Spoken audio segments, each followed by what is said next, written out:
So one of the things you want to think about when bow hunting is there could be obstructions in the way from the animal that you're shooting at, branches and other things, or maybe not clear vital shot. Now, another thing to think about is just because something's covering the vitals doesn't mean that it's actually covering your shot. If you think about the way an arrow flies, it's constantly dropping out of the sky. That's why when your pins are stacked, your 20-yard pin is above your 30-yard pin. Gravity constantly pulls your arrow down. So what that means is if I see a deer at 30 yards and there's a branch going across his vitals from my line of sight is straight, but my arrow is always falling.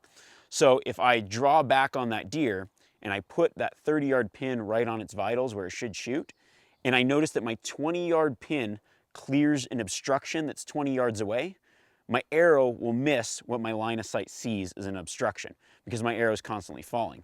The same goes in the opposite respect. If I see the vitals are open, I draw back on a deer, say 30 yards away, and at 20 yards there's a branch above my line of sight, and I notice that my 20-yard pin is settled on that branch at 20 yards, well, I'm gonna hit that branch, even though my line of sight sees a clear shot to the deer.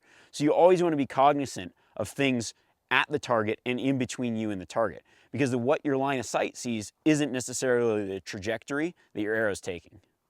Knowing if obstructions are in the way before you shoot is really important. And I was hunting coos deer in Mexico a few years ago, and I was walking in the bottom of a wash and a deer popped up about 30 yards away.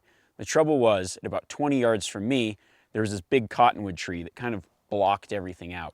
What I had to do was I drew back and put my 30-yard pin on the vitals of the deer. Because the tree was 20 yards away, I then had to look and see if my 20-yard pin cleared all the branches. Then I had to adjust my shot to where it was a point that the 30-yard pin was still on the deer's vitals, but the 20-yard pin was free of obstructions of the tree. I shot, made a perfect shot, through a bunch of stuff that almost looked impossible because my line of sight looked like there was always too much stuff in the way.